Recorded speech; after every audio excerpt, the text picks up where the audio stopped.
extremo oeste de Santa Catarina nesta madrugada. A chuva causou diversos transtornos e nós vamos mostrar como está a contabilização dos prejuízos e o trabalho de recuperação nas áreas afetadas. Tem outros destaques no SCC Meio-Dia desta quinta-feira. Novos casos suspeitos de gripe aviária geram preocupação em Santa Catarina. Autoridades sanitárias promovem ações de alerta e prevenção contra a doença. E a tão esperada obra da terceira faixa da SC 401 segue avançando em Florianópolis. A ampliação da rodovia no trecho mais urbanizado, segundo o governo do estado, está dentro do cronograma. Nós vamos mostrar o andamento atual dos trabalhos por lá.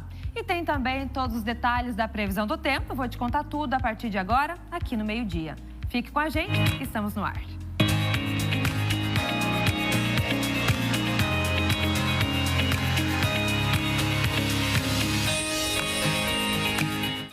Bom dia para você que está ligado aqui no SCC SBT, está chegando para ficar muito bem informado no meio-dia dessa quinta-feira. Agora, 11 horas e 16 minutos desse dia 22 de maio, a gente já começa falando da SC 401, a obra que vem avançando aí da terceira faixa e a ampliação da rodovia, nesse trecho que é mais urbanizado, segundo o governo, está dentro aí do cronograma, dentro do prazo estipulado. Tiago Pires está ao vivo no local e vai falar para a gente sobre as atualizações, o andamento dos trabalhos por aí. O que é que você encontrou, Tiaguinho? Bom dia! Bom dia, Maria. Bom dia para você ligado no SCC SBT em toda Santa Catarina. É verdade, a SC 401 é a rodovia mais movimentada do estado, Maria. São 80 mil veículos normalmente por dia. Você imagina no verão o que isso aumenta na alta temporada, né? E a obra está acontecendo, uma obra tão esperada da terceira faixa nesse trecho, que são quase 10 quilômetros nos dois sentidos, que vai aqui desde as 405 até a entrada lá de Santo Antônio de Lisboa. O Christopher está mostrando aqui, nós estamos bem num trecho, Maria, que está acontecendo essa obra. Mas essa obra está acontecendo num trecho bem grande já. E as imagens de drone que foram feitas agora há pouco pelo Christopher mostra isso, viu? As obras estão bem avançadas, como disse, entre o acesso, só corrigindo, da SC 404, né, no Itacorubi até o acesso a Santo Antônio de Lisboa. É esse trecho que vai receber essa terceira faixa. Vias marginais com passeio, ciclovia, construção de viadutos, rotatórias. A intenção é visar realmente aumentar a capacidade da rodovia, melhorar o tráfego e segurança, principalmente nesse trecho que a gente enfrenta filas muito grandes, não só em alta temporada, como também durante alguns períodos do dia. Maria, as obras seguem em ritmo acelerado e dentro do cronograma, essa informação do governo do estado, viu? Atualmente os trabalhos de drenagem estão sendo realizados durante o dia para permitir a maior agilidade sem comprometer o fluxo aqui da região. Para minimizar os impactos, as frentes de serviços mais complexas, elas são concentradas na sua maioria no período noturno, viu? Que é onde tem menos movimento aqui na região.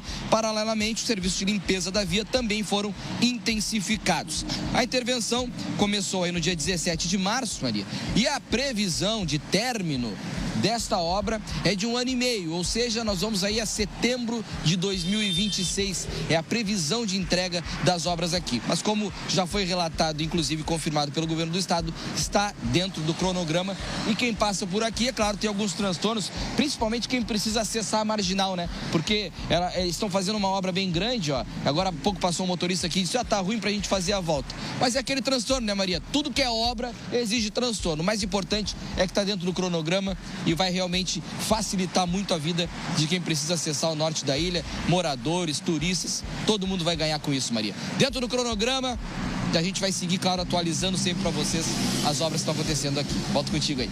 Obrigada, Tiaguinho. Notícia boa para a gente começar o meio-dia dessa quinta, então, né? As obras que seguem a todo vapor ali na SC 401. A gente está falando aí dos principais gargalos do trânsito aqui na capital, né? Notícia boa, Tiaguinho, que continue assim. É claro que a gente vai atualizando para vocês imagens de drone, feito pelo Christopher, o nosso cinegrafista aqui do SCC Meio-Dia. Agora a gente vai falar daquele forte temporal que causou estragos na região do extremo oeste nessa madrugada. Felipe Bastos está ao vivo em Chapecó, vai trazer informações, imagens tristes que a gente vê de ginásio destruído, pessoas que ficaram desabrigadas também. Como é que foi? Conta toda essa situação, Bastos, e também como está neste momento aí na região oeste. Bom dia para você. Muito bom dia, Marister. Bom dia a todo mundo acompanhando o SCC Meio-Dia. A situação bastante complicada enfrentou os moradores da cidade de São Miguel do Oeste durante a madrugada desta quinta-feira, viu? Cerca de 100 residências foram atingidas. A Defesa Civil do município confirmou que foi uma microexplosão que atingiu a cidade, com os ventos chegando a 100 km por hora. A gente está acompanhando, inclusive, algumas imagens enviadas pela própria Prefeitura de São Miguel do Oeste e também pelos bombeiros aqui da cidade, viu?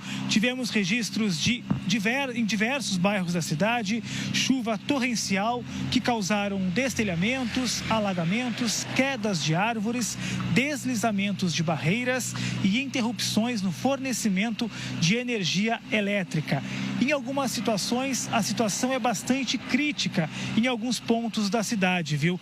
Pelo menos 5 escolas do município tiveram as aulas canceladas. 2 dessas escolas atendem cerca de 550 alunos. As outras 3 instituições atendem aproximadamente 384 crianças. Situação bastante complicada em São Miguel do Oeste, e o coordenador municipal da Defesa Civil, ele mandou um vídeo pra gente atualizando de como está a situação de momento lá na cidade. Vamos acompanhar. Então, ontem à noite, nosso município de São Miguel do Oeste foi acometido por uma microexplosão, né? Segundo as estações meteorológicas, próximo a um tornado que atingiu mais a área central, bairro São Luís, bairro São Jorge, bairro Progresso, também o Jardim Peperi.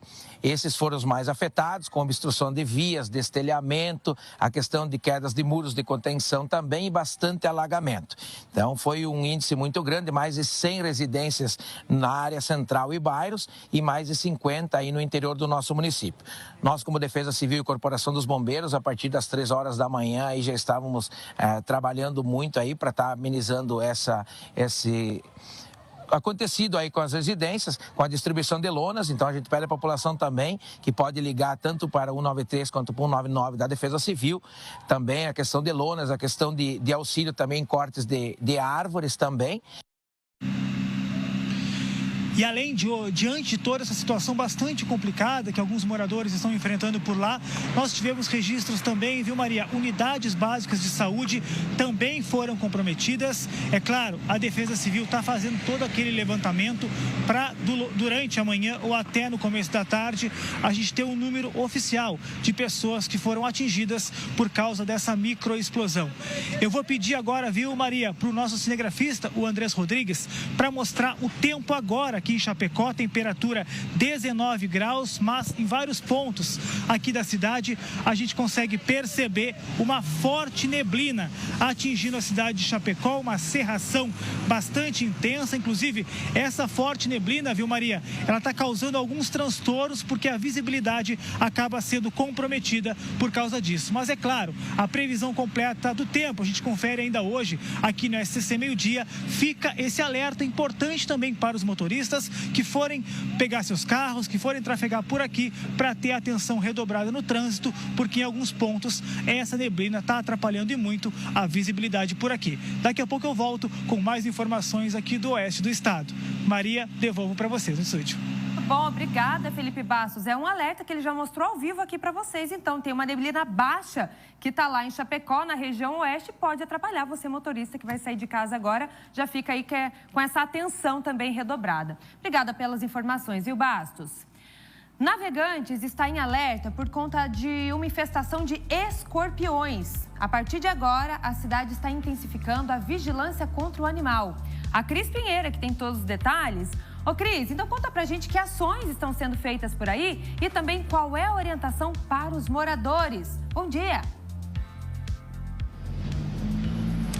Bom dia, Maria. Bom dia a você que nos acompanha aqui no SCC Meio-Dia. Maria, desde o início do ano, navegantes, as equipes da Vigilância Ambiental já conseguiram capturar mais de 370 escorpiões, inclusive numa creche. A gente já mostrou aqui no SCC Meio-Dia que um terreno ao lado também teve que ser limpo às pressas. Foi feita uma detetização nesta creche, mas os escorpiões continuam aparecendo em grande quantidade, Maria, principalmente nos bairros Meia Praia, Gravatá, São Pedro e Machados. Desde 2022 até agora, Maria, em Navegantes já foram capturados quase 2.000 escorpiões. Por isso, é importante a atenção e a colaboração da comunidade para combater a proliferação desse animal. Como ele tem hábitos à noite, as equipes da Vigilância Ambiental agora estão fazendo essas capturas durante a noite, no período noturno. Em uma captura realizada recentemente, foram capturados mais de 50 escorpiões. Olha, a gerente da Vigilância Ambiental nos passa mais orientações. Vamos acompanhar. Se encontrar um escorpião na sua residência, você deve entrar em contato diretamente com a Vigilância Ambiental para que os agentes de endemias realizem uma visita no local. Essa visita ocorre a partir das 19 horas, porque a captura do escorpião Titius cerulatus, né, mais conhecido como escorpião amarelo, ele é melhor identificado na parte noturna, né, com a utilização de uma lanterna específica. Então, quando você encontrar esse escorpião, evite manusear qualquer equipamento para matar esse escorpião, qualquer equipamento que não seja manual, né? Um chinelo, um martelo, alguma coisa do tipo, guarda essa espécie dentro de um vidro e aguarda a visita da Vigilância Ambiental. Para evitar o aparecimento de escorpiões, evite acúmulos de entulhos, de restos de construções, mantenha o seu terreno limpo. Ao encontrar o escorpião, não utilize nenhum tipo de inseticida. Agora, Maria, para agendar essa captura noturna, a população pode entrar em contato com esse número que é fixo e também o WhatsApp. Anote, é o 47-3185-2384. Se você encontrar escorpião na sua casa, na sua residência, na vizinhança, entre em contato imediatamente com a Vigilância Ambiental. E caso você seja picado, procure uma unidade básica mais próxima da sua casa o mais rápido possível também. Volto contigo, Maria. Obrigada, Cris. Alerta, então, sobre os escorpiões, os ataques dos escorpiões também, né? O aparecimento dos animais ali navegantes no litoral norte. Obrigada, viu, Cris? Agora a gente vai para o sul do estado, onde uma cabeceira de uma ponte cedeu após uma maré alta. A Manu está ao vivo com a gente. Ô, Manu, o trânsito precisou ser interrompido por lá? Onde exatamente aconteceu isso? Qual cidade? Bom dia. Oi, Marister, bom dia para quem está assistindo a gente. Foi na Barra do Camacho, que fica em Jaguaruna. Essa ponte é a principal que dá acesso para o Farol de Santa Marta, inclusive, que fica em Laguna, né? Essa parte onde aconteceu fica em Jaguaruna, mas é o principal acesso. Então, assim, agora está em meia pista, tá? Segundo a Defesa Civil, aconteceu hoje de madrugada, que a cabeceira da ponte acabou cedendo pela maré alta, até a gente vê aí nos vídeos, né? Então, assim, segundo a Defesa Civil, a estrutura da ponte em si não ficou comprometida, né? A parte ali da cabeceira sim, mas eles então interditaram, tá em meia pista ali no local e não pode passar veículos pesados. Então só tá passando veículos pequenos, ali pedestres podem passar, mas veículos pesados, até pela questão de segurança nesse primeiro momento, não. Então essa é a informação de trânsito, né, para quem precisa passar ali por aquele trecho. Então, pessoal, ali é uma parte que é de responsabilidade do estado de Santa Catarina. Então, até agora, no final da manhã, o pessoal já estava lá fazendo esse trabalho, né? Os agentes também verificando ali toda a questão da ponte e para fazer os reparos também o mais rápido possível, né? Segundo foi passado também pela própria Defesa Civil. Então, é uma via bem movimentada ali no local, mas, segundo foi informado, então, essa questão do dano foi mais na parte da cabeceira e aí está em meia pista. Volto contigo aí no estúdio. Obrigada, Manu, pelas informações direto do sul do estado. Daqui a pouquinho a gente volta para lá com outras informações. O assunto agora é o Oktoberfest, a maior festa alemã das Américas. E neste ano, a organização vai valorizar as cervejas produzidas em Blumenau. Uma licitação foi lançada. O PC está na Vila Germânica, vai trazer informações pra gente. Ô, PC, quais cervejarias podem participar? Explica aí pra gente. Já estamos falando de Oktober, hein? Bom dia pra você. Exatamente. Bom dia, Marister. E o Oktoberfest, a festa já está com a programação definida de 8 a 26 de outubro. Serão 19 dias de alegria e diversão.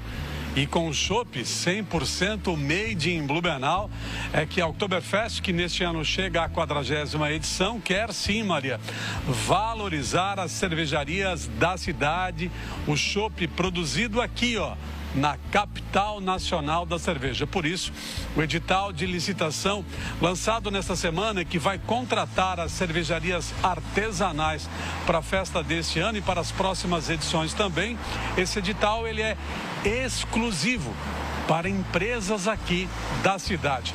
Vou conversar agora com o diretor da Vila Germânica, o Guilherme Ginter, porque o chopp produzido aqui em Blumenau tem o padrão de qualidade da Oktoberfest e tem o padrão de qualidade da capital nacional da cerveja. Guilherme, bom dia. PC, bom dia a todos. É uma grande novidade para a edição desse ano, a valorização do produto regional, do produto de Blumenau, né? Blumenau ganhou em 2017 esse título que muito nos orgulha de capital brasileira da cerveja, concedida pelo presidente da República, e nós precisamos também tomar todas as cautelas e todos os procedimentos que sejam possíveis em termos de planejamento para fazer com que esse título seja efetivamente na prática e não apenas no papel. Então, uma das principais vertentes, por óbvio, é a Oktoberfest, e com a possibilidade de participação exclusiva das cervejarias de Blumenau nos pontos de cervejaria artesanal. São 8 pontos, 7 para cervejarias e 1 para microcervejarias.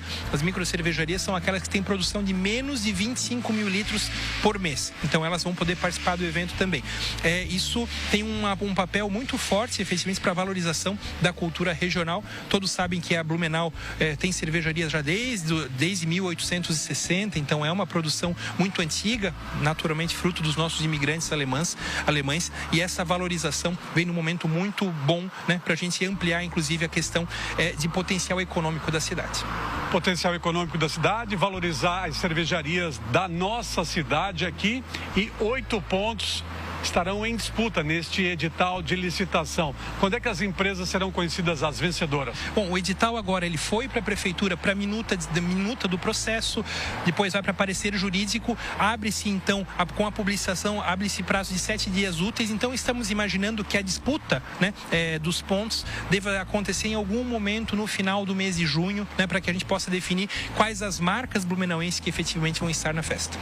Ô Maria, deixa eu te falar uma outra novidade. Então, esse ano a Oktoberfest quer valorizar e vai valorizar as cervejas produzidas em Blumenau, mas tem uma outra novidade também.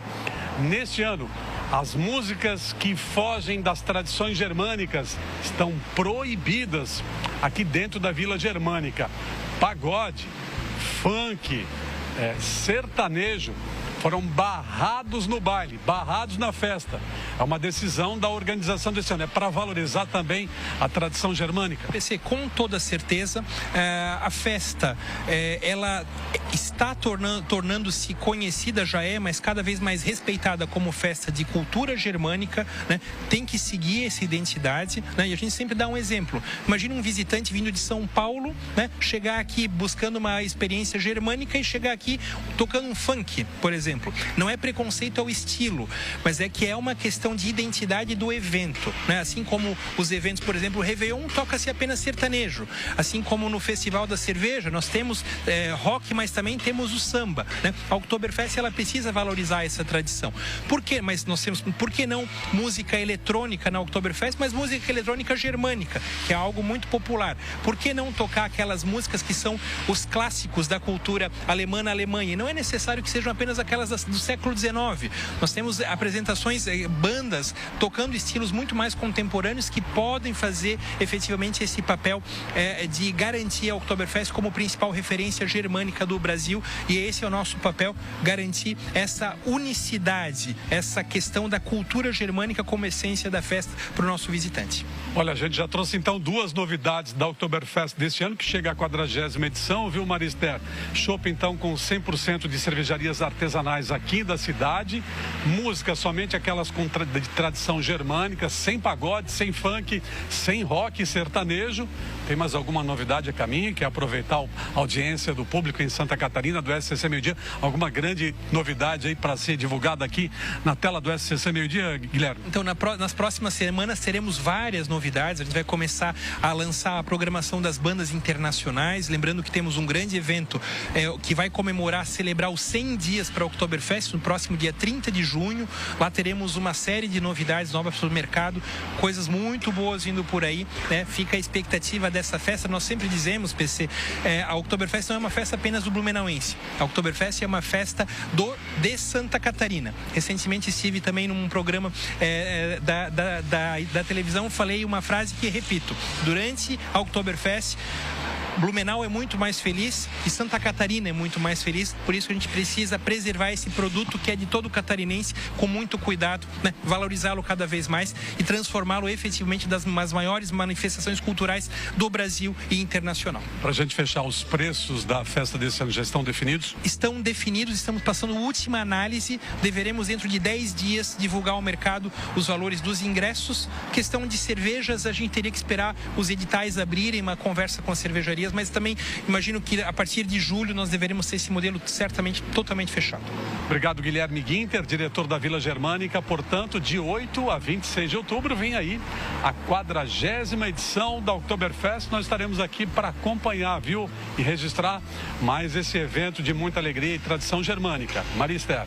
Boa, PC. Você sabe que eu estava aqui pensando, enquanto você trazia entrevista e essas informações, tá indo nessa mesma linha a Festa Nacional do Pinhão, né? Que é justamente para resgatar as raízes, a essência por lá da música tradicionalista, nativista e por aí essa música alemã, né? Das tradições alemãs também. Obrigada, viu, PC, pelas informações. A gente vai seguir de olho na Oktoberfest. Tá aí os preparativos a mil e, é claro, a gente mostrando para vocês. Vamos dar um pulinho lá no SCC10, conferir os destaques do Portal da Notícia aqui em Santa Catarina. Uma das notícias mais lidas até o momento, a equipe acabou de me passar, é essa daqui, ó. Cachorro da PM se torna o primeiro cão policial a saltar de paraquedas no Brasil. Sim, gente, olha só o vídeo aí, vocês estão vendo. Que fofo! Ele passou por um treinamento intenso do Departamento de Cães para poder atuar em missões de alto risco e dizem nos bastidores que ele adora. Um cachorro da Polícia Militar de São Paulo é que se tornou esse primeiro cãozinho que vocês estão vendo aí a saltar de paraquedas. A cena impressionante foi compartilhada no perfil da Segurança Pública do Estado.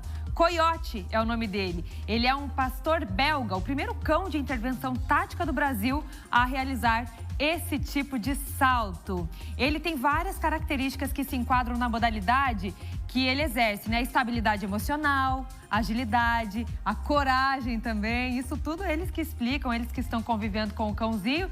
Muito bacana, né, gente? Mostrar para vocês aí de casa. Quem quiser conferir mais o vídeo, tem o QR Code que está aparecendo aqui no cantinho da tela. É só apontar a câmera do seu celular. Agora, uma outra notícia que a gente vai trazer, uma notícia muito triste aqui do SCC10. Filho de influenciadora morre após se afogar na piscina de casa, gente. O garoto foi encaminhado ao hospital, mas não resistiu. Tem a foto dele com a mãe aqui, ó. O filho da influenciadora Emily Kieser morreu no último domingo, dia 18, após se afogar na piscina da casa da família, isso em Chandler.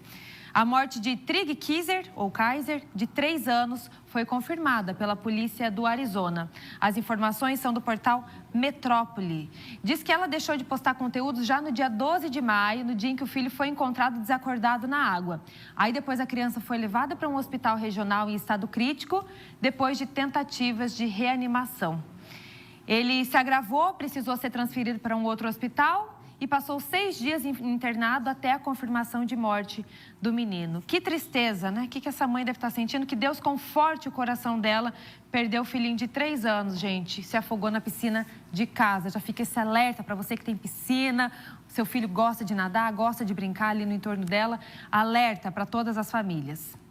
Daqui a pouquinho a gente volta aqui para o SCC10 com outras notícias. Vocês sabem que dá para assistir o SCC Meio Dia por aqui também, né? Tem aqui o link para você. Você que não está em Santa Catarina, quer acompanhar pelo seu celular, pelo computador, o tablet, entra lá no SCC10, vocês conseguem acompanhar também o nosso jornal aqui diariamente. Agora a gente vai atualizar o caso da abordagem de criminosos contra o delegado-geral de Santa Catarina, Ulisses Gabriel. Nós falamos bastante aqui ontem no meio-dia. Kaique Guede está chegando ao vivo com as informações. Quais são as novidades? Já foram capturados? Conta pra gente, Kaique. Bom dia. Olá, Maria. Olá a todos que assistem o SCC Meio-Dia. Eu falo neste momento do Morro da Cruz, bem próximo de uma das entradas do Morro do Horácio, onde tudo aconteceu no meio-dia de ontem.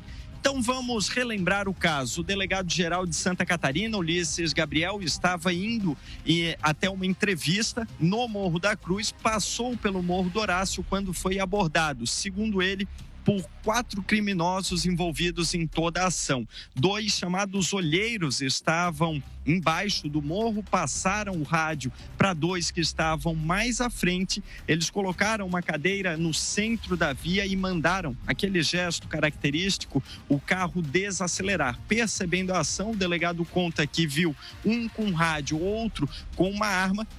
Os policiais que estavam no carro, 3 ao total, contando com o delegado, sacaram as armas e se prepararam para um eventual confronto. Foi neste momento que, ao sacarem as armas, os policiais, um dos suspeitos fugiu pelas vielas do Morro do Horácio, o outro passou próximo do carro. O delegado conta que, inclusive, tentou atirar neste suspeito, mas ele fugiu da mesma forma. Nenhum deles ainda foi identificado. Uma grande ação conjunta das forças de segurança aconteceu no Morro do Horácio na tarde e ao longo da noite também desta quarta-feira, mas nenhum suspeito foi identificado até o momento. Segundo a Polícia Civil e o próprio delegado, há um trabalho intenso para fazer a identificação desses 4 envolvidos. Na abordagem que o delegado deixou claro, inclusive, em entrevista ao colega Emanuel Soares, da Rádio Jovem Pan News de Florianópolis, o delegado deixou claro, não foi uma tentativa de assalto. Nas palavras de Ulisses Gabriel, ele disse: deu para perceber a ação de pessoas que se sentem donas do morro.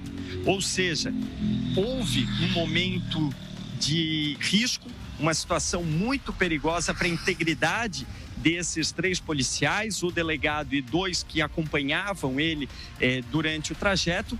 E é interessante que ele também reforçou nesta entrevista o fato de novamente ter passado pelo Morro do Horácio. É um trabalho intenso do estado de Santa Catarina como um todo para acabar com o crime e fazer com que os cidadãos, de maneira geral, possam ter o direito de ir e vir no estado inteiro, independentemente da região. O delegado foi bastante enfático, disse que o trabalho ele continua de forma muito forte, até que esses 4 suspeitos sejam identificados e daí recebam todas as medidas legais cabíveis para esse caso. Vamos continuar acompanhando atualizações no portal SCC10 e na tela do SCC SBT. Maria?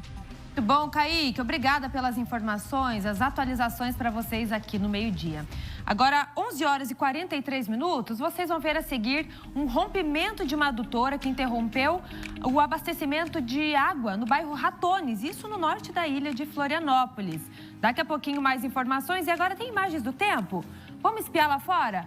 Florianópolis, agora vocês veem as pontes Pedro Ivo Campos e Colombo Salles. Tempo mais fechado e deve continuar assim aqui na capital. Até daqui a pouco.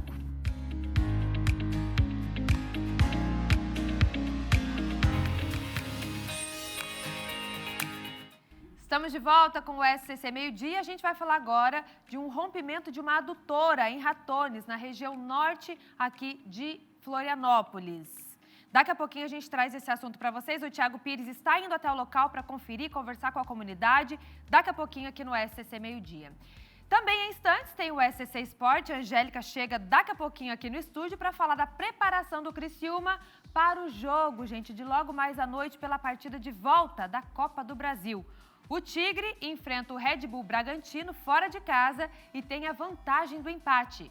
O time do sul do estado, que é o único catarinense vivo na competição, hein? E também tem um material especial do João Venturi sobre o palco da final da Champions League. Daqui a pouquinho no SCC Esporte com Angélica Varaschini. Vamos falar de gripe aviária, gente. Mais 2 casos suspeitos são investigados na região oeste. A informação é do painel de monitoramento do Ministério da Agricultura e Pecuária. Felipe Bastos está chegando ao vivo de Chapecó, vai atualizar as informações para a gente. Ô Bastos, onde esses casos estão sendo analisados por aí? Isso mesmo, Maria Esther. 2 casos que estão em investigação agora em Chapecó e também o município de Concórdia. Foram os 2 municípios que apareceram no painel do Ministério da Agricultura e também da Agricultura e Pecuária.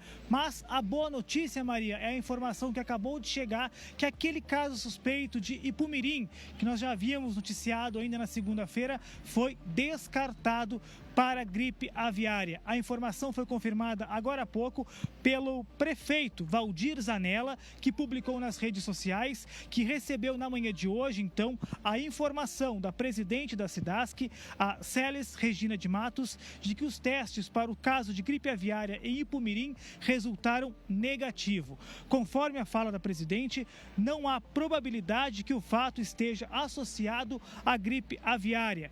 No entanto, os testes realizados pela SIDASC, eles estão sendo realizados para a identificação da patologia. Com o resultado do laudo oficial, a SIDASC afirma que essa situação não afeta a produção de aves em Ipumirim e também aqui na região oeste. Boa notícia, descartado esse caso, então, em Ipumirim, outros 2 aqui na região permanecem sob análise, permanecem sendo investigados. Nós temos imagens também, Maria, que nós recebemos da SIDASC de barreiras sanitárias que continuam sendo realizadas aqui no Porto Goiôem, em Chapecó, bem próximo, inclusive, ao posto da SIDASC, aqui na cidade. A gente segue acompanhando todas essas investigações. Boa notícia, como eu falei, o caso que até então estava suspeito foi descartado na cidade de Ipumirim. Outras 2 cidades permanecem em análise, aqui em Chapecó e também no município de Concórdia. Qualquer novidade a gente traz para o nosso telespectador. Maria, devolvo para você no estúdio. Obrigada, viu, Bastos? E a gente vai continuar nesse assunto, porque tem um caso suspeito de gripe aviária que está sendo monitorado no sul do estado. Emanuela Justina agora vai chegar ao vivo para passar as informações.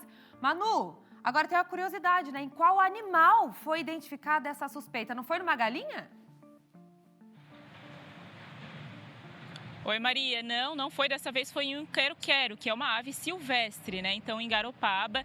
Então, essa informação foi confirmada pela SIDASC ontem, quarta-feira mesmo. Então, esse caso agora está sendo monitorado, né? Mas, segundo foi informado pela SIDASC, até entrei em contato com eles hoje de manhã, no caso ali na região de Garopaba não tem criação de aves. Então, assim, segundo eles, a probabilidade, não tem muita probabilidade de disseminação do caso desse vírus, porque não tem essa criação. Mas é claro, né, gente, que merece atenção esse caso, então que a gente aguarda agora a confirmação ou não da própria SIDASC. Ontem, quarta-feira, então, o pessoal da Secretaria de Agricultura se reuniu com a SIDASC para tratar desse caso. Também, de acordo com o secretário de Agricultura do município, que é o Fabiano Vieira, o animal não teve contato com seres humanos. Inclusive, esse caso foi indicado por um morador do bairro Encantada, mas ele não encostou no animal, não teve aquele contato físico. E aí, é claro, eles coletaram os dados e agora a gente segue aguardando, né? Assim como a gente acabou de acompanhar e tem os casos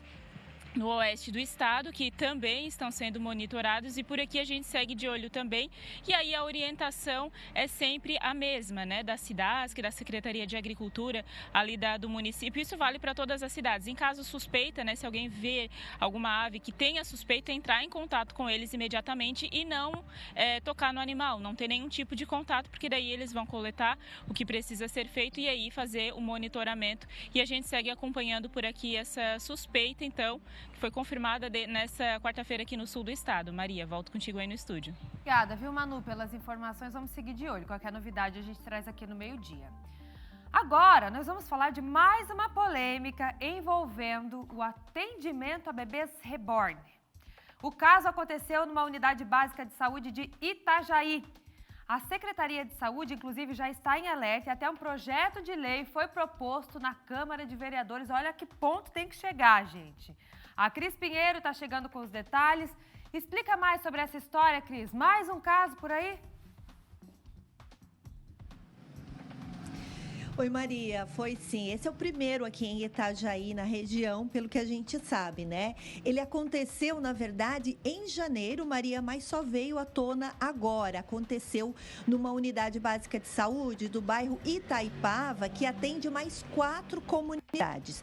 De acordo com a Secretaria de Saúde, a mãe foi até essa unidade com uma criança, a filha dela de 4 anos, e levou essa bebê reborn e pediu para fazer uma simulação de vacina nessa bebê reborn para que ela filmasse e colocasse nas redes sociais.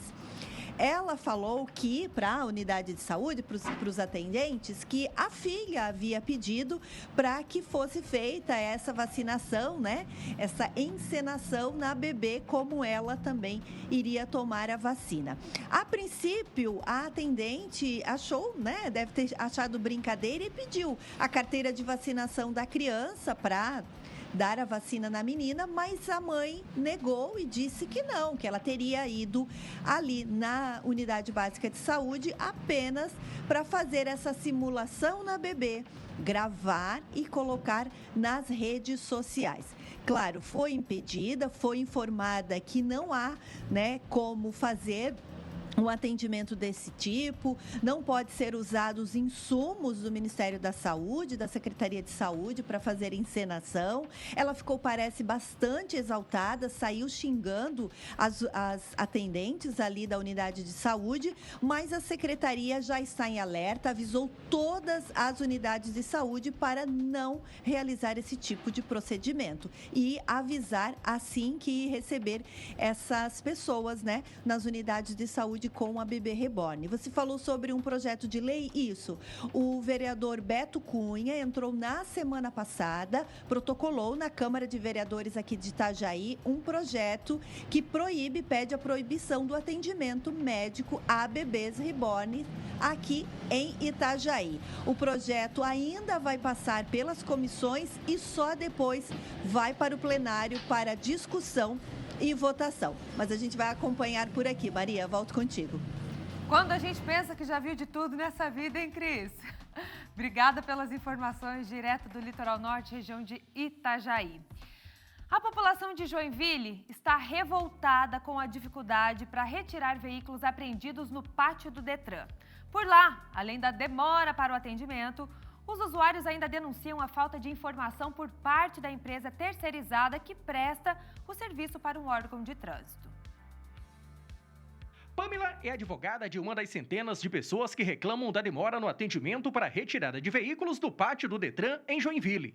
O carro da cliente dela foi levado para o local por causa de irregularidades. Mesmo depois do pagamento do débito ser efetuado, a liberação do carro não aconteceu. Eles demoraram para buscar o veículo desde as 3 da tarde, só retornaram para o pátio às 5 da tarde. Cheguei aqui a tempo, que encerra às 18 horas o atendimento, tendo então a minha cliente que custear com diárias de sábado, de domingo e de segunda-feira, além dos meus honorários, né, de ter vindo novamente no deslocamento. De acordo com a advogada, muitas pessoas não conseguiram resolver os problemas junto à empresa que presta serviços ao Departamento de Trânsito, por causa da pouca quantidade de senhas que é liberada para este tipo de serviço. Com isso, os veículos que deveriam ser liberados permaneceram no pátio e, desta forma, as diárias continuaram sendo cobradas. Fere a lei do direito do consumidor, as pessoas estarem aqui com todos os débitos quitados e, por uma má prestação de serviço da concessionária do resgate imediato, não poder retirar os seus veículos. Então, tendo que novamente vir aqui faltando horário de trabalho para poder vir retirar os seus veículos. Além da pouca oferta de senha, a população ainda reclama da complexidade por parte da empresa terceirizada que presta serviços para o órgão de trânsito. Essas pessoas denunciam a falta de informação clara e precisa sobre o processo de liberação de veículos, como documentos necessários, prazos e locais de atendimento. Esse tipo de burocracia gera insegurança e dúvida para essas pessoas. Esta outra proprietária de veículo conta que na última sexta-feira chegou cedo ao local, mas que foi informada de que não seria atendida no dia, por causa da grande quantidade de pessoas aguardando na fila. Ela denuncia que após as 18 horas, os funcionários desligaram os computadores e pararam os serviços. A atitude causou frustração para ela e as demais pessoas que aguardavam pelo atendimento. Eu fiquei de mãos atadas, a gente chamou até a polícia e a polícia, no fato, não conseguiu resolver, mas a gente fez o boletim de ocorrência. Ficamos bem tristes e chateados, porque, inclusive, até a gerente disse assim, que nós estávamos todos ilegais e o que nós estávamos querendo alegar ainda dela atender ou não nós. Revoltadas, essas pessoas acionaram a polícia, que foi ao local entender o que estava acontecendo. Mesmo com a presença das autoridades, a situação não foi resolvida. Elas registraram boletins de ocorrência contra o órgão de trânsito. Não me atenderam, falaram que não ia atender mais. Eu falei, mas por quê? Se eu estou dentro do horário? Não, que já tem muita senha. Daí, se você quiser ser atendido, tu faz o seguinte, tu fica aí. Se der tempo, nós te atendemos, mas se passar das 6, eu não vou te atender mais. Daí eu falei, pô, mas eu não tenho condições de pagar pátio mais 2 dias, sem ter necessidade, eu estou aqui, já saí do meu serviço. Esse é problema de vocês, né? Estão tudo errado, o que a gente pode fazer? Depois, não, cara, já vim aqui, ó, paguei, tá tudo certinho aqui, é só você ir ali falar com o rapaz para me liberar. Mas não teve acordo.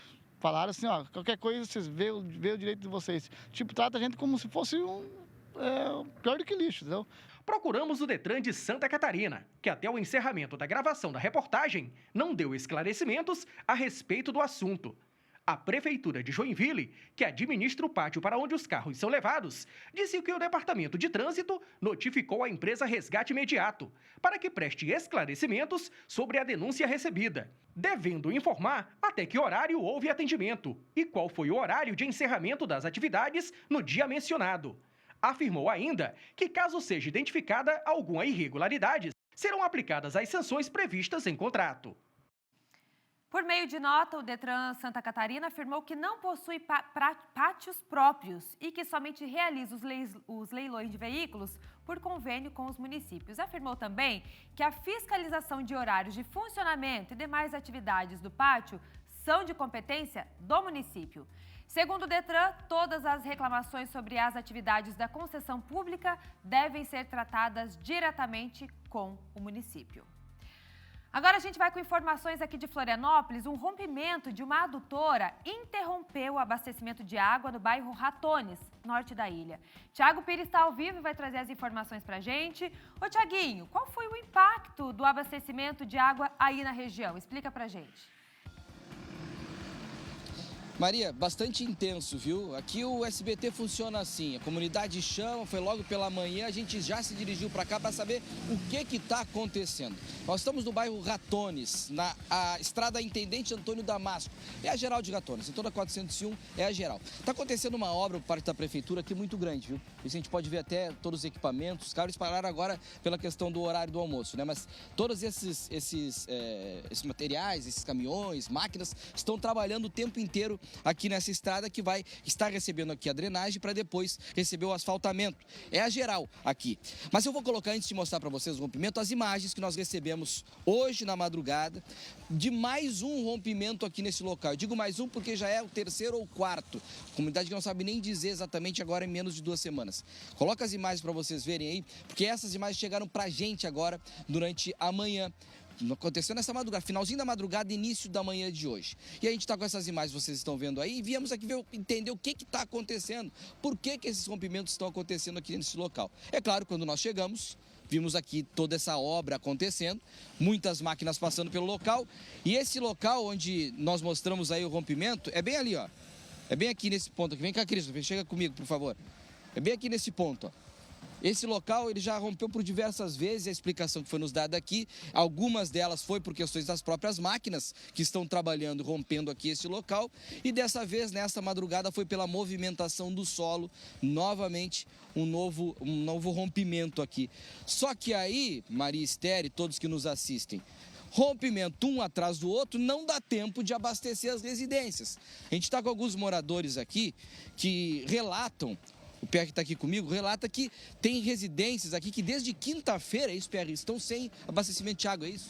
A gente acompanha direto o grupo de moradores, né? A gente tem um grupo onde a gente sempre trata desses detalhes e desde quinta-feira tem gente sem água, sem abastecimento.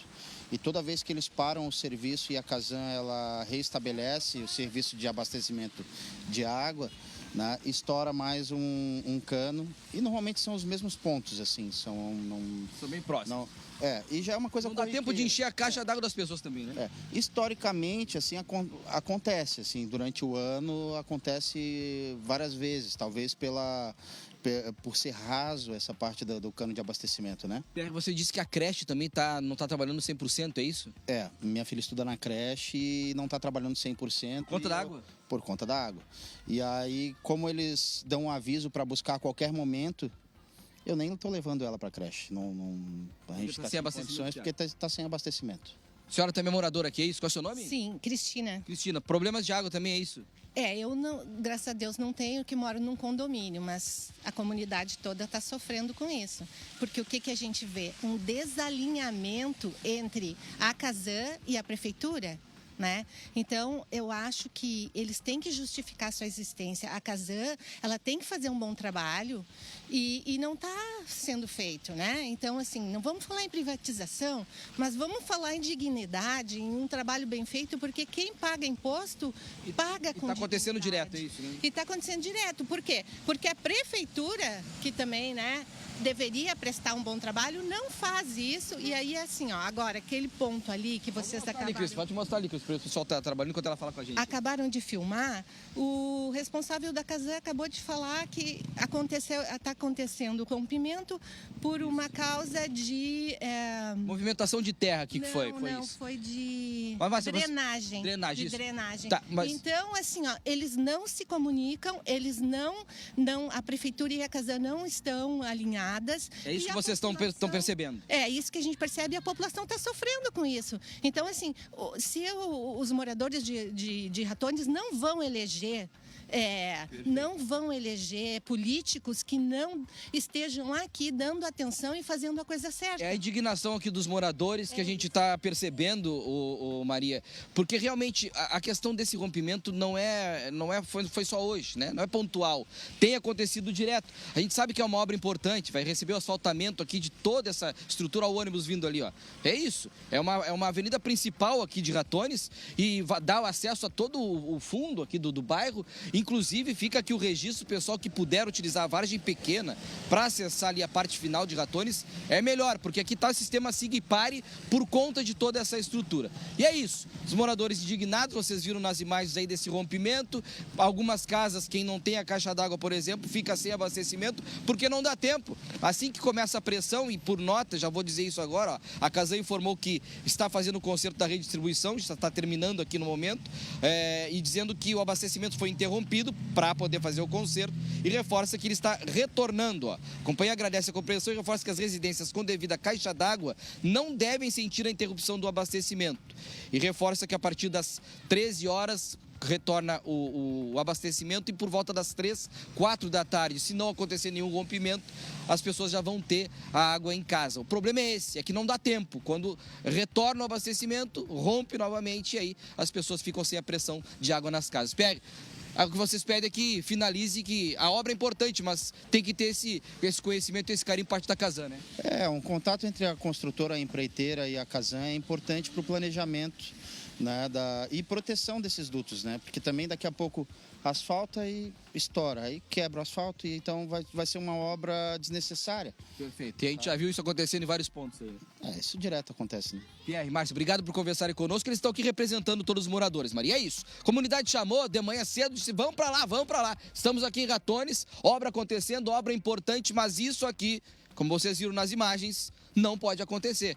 Tem que trabalhar em conjunto, Casan, prefeitura. Não é possível a Casan vir aqui arrumar, daqui a pouco vir a máquina da prefeitura, quebrar tudo de novo, romper a adutora novamente, e aí é um transtorno enorme aqui para os moradores.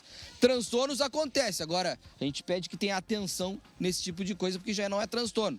Aí é atenção. Maria, volto contigo, mas é isso. Essa é a comunidade no bairro, importante obra, mas a reclamação aqui por parte dos moradores. Ficar sem água, ninguém quer. Obrigada, viu, Tiaguinho, pelas informações. A comunidade chamou lá no bairro Ratones. O Tiaguinho está lá conversando com a população, buscando soluções para esse problema, conversando com as autoridades também. Obrigada, viu, Tiaguinho? Já a gente volta com outras notícias aqui da Grande Florianópolis. Vamos com a vinheta É de Graça, é isso? Tem coisa boa chegando por aqui? Pode rodar.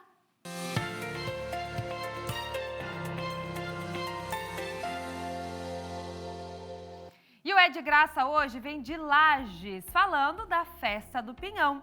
Isso porque tem um totem de atendimento que foi instalado para a impressão dos ingressos para os shows nacionais, que nesta edição são de graça. Esse atendimento ele é voltado principalmente para as pessoas que não têm acesso à internet, esse totem. Suiane, onde fica esse totem? Como as pessoas fazem para retirar esse ingresso? Ainda tem disponíveis aí? Conta pra gente, bom dia. Bom dia, Maria, para você, para todo mundo que está nos acompanhando. Tem sim ingressos ainda, o lote já virou, já foram mais de 5 mil ingressos em cada um dos shows.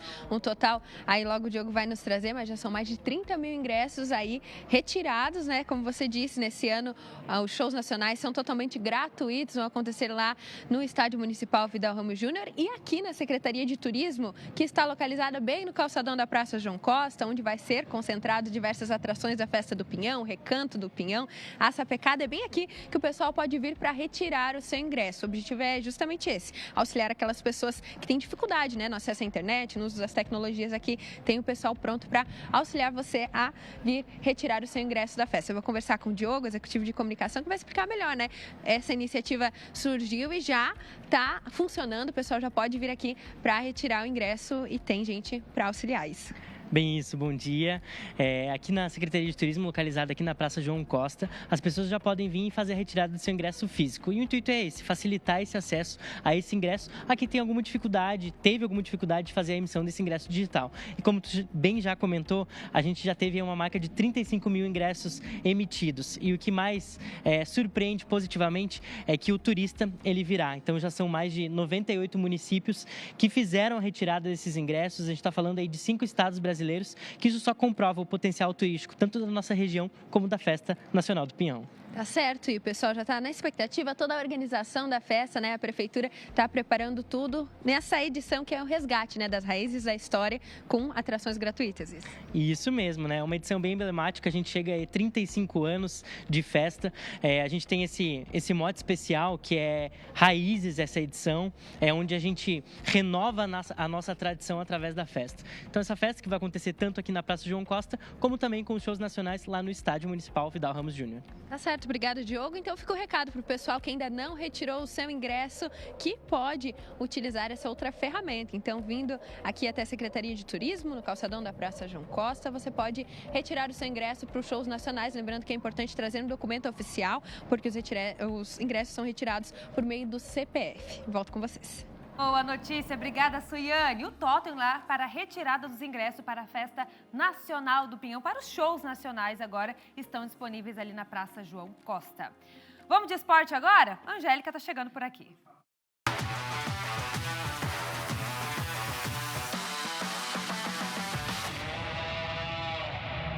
Boa, Maria! Olá para você que está em casa, bora falar de esportes aqui no SCC Meio-Dia.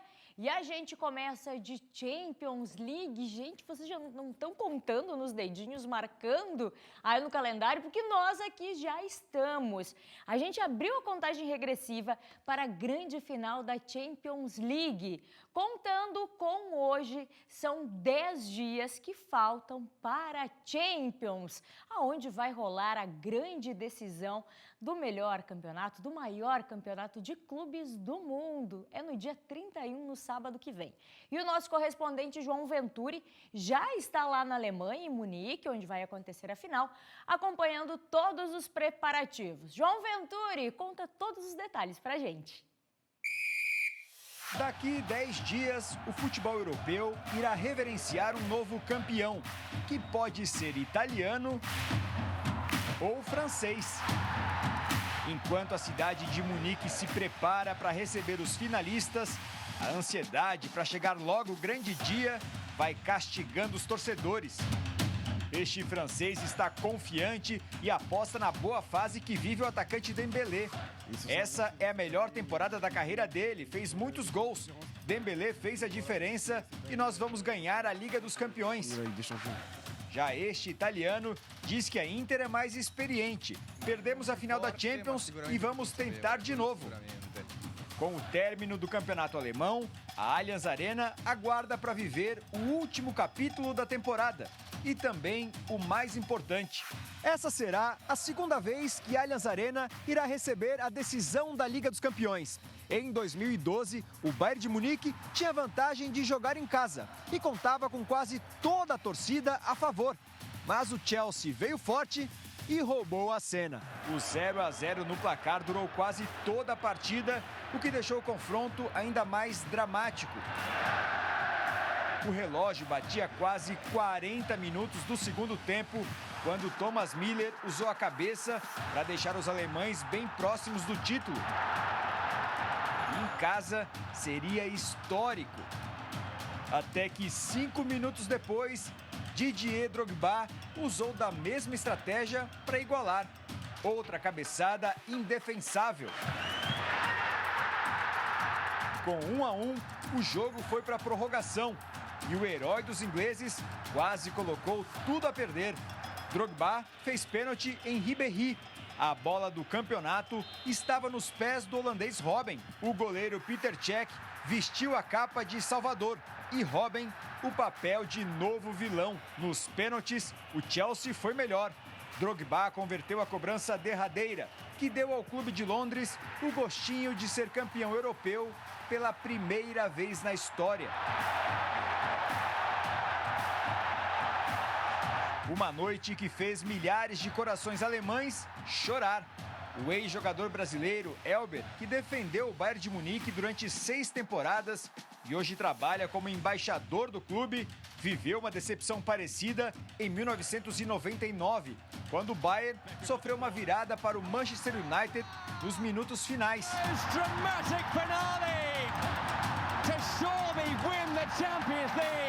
Um novo roteiro vem aí e os papéis de protagonista, vilão e herói já estão disponíveis. É o palco da grande final e daqui a pouquinho eu conto para vocês todos os detalhes desse dia 31, porque o SCC SBT vai ter uma programação especial também, para já a gente estar aí no aquece do grande jogo entre Inter de Milão e PSG, ver quem levanta a taça de campeão da Champions League. Mas agora, bora falar daqui? Daqui de Santa Catarina, isso mesmo, porque sem voltar para casa, depois do compromisso na Série B, o Criciúma tem um confronto importante hoje à noite. É a Copa do Brasil contra o Red Bull Bragantino fora de casa. No comando do técnico Eduardo Batista, o Tigre ainda não venceu. O Tigre não vive boa fase na Série B do Campeonato Brasileiro. Está a uma posição da zona de rebaixamento em 16º lugar com apenas 6 pontos em 8 rodadas. Não vence a competição há 5 rodadas. No jogo de volta da Copa do Brasil, eles querem uma outra história. O primeiro jogo foi 1-0 para o Tigre. Logo, o Carvoeiro joga por um empate e já está garantido no mata-mata do torneio. Pela frente, um adversário complicado e o elenco sabe disso. O Bragantino é uma equipe gigante, né? Hoje no cenário brasileiro. A gente respeita muito, sabe das condições deles, jogando em casa, fazendo uma boa temporada. Mas a gente tem que ter os pés no chão, trabalhar com o resultado e esperar o trabalho da semana para a gente chegar lá da melhor forma. O jogo é hoje às 9h30 da noite no estádio Cícero de Souza Marques e é o confronto de volta da terceira fase da Copa do Brasil. Um provável time do Tigre com Cauã Moroso, Rodrigo Fagundes, Marcelo e Zé Gabriel. Marcinho, Morelli, Matheus Trindade e Marcelo Hermes. Eric Popó, Neto Pessoa e Diego Gonçalves. Se passar para as oitavas de final, o Tigre coloca no bolso mais de 3 milhões de reais. É o Tigre que por um empate pode ir para passar para a próxima fase da Copa do Brasil. E falando em Copa do Brasil, gente, tem mais Copa do Brasil por aqui. Acontece aqui em Florianópolis hoje à noite esse jogo aqui. Sem catarinenses, mas um jogo importante pela Copa do Brasil. Maracanã do Ceará vai enfrentar o Internacional de Porto Alegre hoje, 7 horas da noite, no Orlando Scarpelli, pela terceira rodada da competição. O local escolhido, o estádio Orlando Scarpelli, essa mudança foi um pedido do próprio Maracanã, que decidiu vender o mando de campo. O principal motivo foi aquele que a gente sabe, né? Financeiro. Com baixa expectativa de público na partida, o time cearense viu aqui em Florianópolis uma saída mais vantajosa para eles. Porque aqui, a gente sabe, tem grande presença de torcedores do Internacional, como tem do Grêmio, como tem de outras equipes que não são, né, aqui de Santa Catarina, como tem muito torcedor também que torce para times do Rio de Janeiro e São Paulo, e eles viram que aqui era uma possibilidade que pode garantir uma arrecadação maior na bilheteria. A expectativa é que mais de 15 mil pessoas estejam lá no estádio Orlando Scarpelli hoje à noite, 7 horas da noite, para acompanhar esse jogo entre Maracanã e Internacional de Porto Alegre. Vocês fiquem aí acompanhando a SCC Meio-Dia, principalmente vocês que vão para o jogo, para ver o que a Maria vai falar na previsão do tempo. Será que vai dar chuva? Como é que vai estar o tempo hoje à noite para esse jogo entre Maracanã e Internacional? Fique de olho, vamos torcer que dê tudo certo. Tomara que a Maria traga notícias boas para vocês, para quem vai acompanhar esse jogo. Sensacional, hoje aqui no Orlando Scarpelli. Mas agora, a gente vai falar sobre um garoto talentoso do tênis de mesa de Blumenau, que, olha, não para, gente, de conquistar títulos, de trazer medalhas para casa e já é apontado, prestem atenção, como uma das principais promessas da modalidade. E esse fera, gente, tem apenas 10 anos de idade. Tá mandando bem, né? Me diz você aí de casa. O cara é bom demais com a raquete em mãos. Mas quem vai trazer mais detalhes pra gente é ele, que inclusive tá aí. Achei que tu ia estar jogando, PC, um tênisinho de mesa aí pra mostrar também a tua habilidade no tênis de mesa. O PC traz todos os detalhes pra gente. PC, bem-vindo ao SCC Esporte. Fala desse ferinha aí que tá conquistando promessa no tênis de mesa. PC, bem-vindo. Obrigado, Angélica. Olha, quem me viu, viu. Quem não viu, vai no YouTube, da 5ª à 8ª série, lá no Pedro I, onde eu estudei, fazia fila. Mandava assim, ó, próximo, na hora do intervalo, só dava o PC. Mas eu não estou aqui para falar de mim, estou aqui para falar dele, que tem 10 anos de idade. E é simplesmente o melhor mesa tenista do Brasil. E apontado como uma joia da modalidade, despontando como uma das principais promessas, sim, do tênis de mesa de Santa Catarina. Lucas Ewald, detonando adversários, empilhando títulos. Lucas Ewald acabou de vencer agora em São Paulo, no último final de semana, mais um campeonato brasileiro. A medalha está aqui, ó. Campeão brasileiro em 2025, foi campeão brasileiro também em 2024. As conquistas mais recentes, ó. Bicampeão brasileiro, 3 medalhas de ouro no Sul-Americano, disputado em Cuenca, no Equador. Foram 3 medalhas de ouro no individual, por equipe mista e por equipe também. Então, é um garoto que não para de vencer. Vai chegar onde, né? Até onde vai esse garoto? É com ele que nós vamos conversar agora. Vou pedir aqui licença ao professor, interrompendo o treino. E treina pra caramba também o moleque, viu? Essa aqui é a fera, viu, Angélica? 10 anos de idade, não para de vencer. E como é que foi essa disputa agora, o bicampeonato de São Paulo? Você ganhou de alguém que você nunca tinha vencido na vida, né? Como é que foi lá? Tudo bem? Foi tudo bem, eu fiquei bem feliz. Só faltava ele para eu ganhar todo mundo ali do Brasil, então fiquei bem feliz com essa conquista. Foram 6 jogos, 6 adversários atropelados, 6 adversários que você deixou para trás. Isso. Fala para mim, qual que é a tua especialidade, Lucas? Porque no tênis de mesa, para ser bom como você, tem que ter que virtudes, que habilidades? Concentração, agilidade, o que mais? Concentração, foco, movimento, mental. Tá certo. Você tem algum recado para alguém? Porque olha só, recentemente, esse ano é um ano importante, um ano histórico para o tênis de mesa do Brasil, porque o Hugo Calderano, você sabe quem é o Hugo Calderano? Claro, né? Quem que é o Hugo Calderano? É o campeão da Copa do Mundo. Campeão da Copa do Mundo, primeiro brasileiro na história a derrubar a supremacia chinesa, porque os chineses são os especialistas do tênis de mesa. Mas esse ano, o Hugo Calderano, o primeiro brasileiro na história a derrubar um chinês, conquistou a Copa do Mundo. Você vai alcançar o Hugo Calderano? Tem algum recado para ele? O que você almeja na vida? Eu quero tentar jogar umas Olimpíadas e pegar uma medalha no Mundial, Copa do Mundo, Olimpíada. Então, o Hugo Calderano que te aguarde.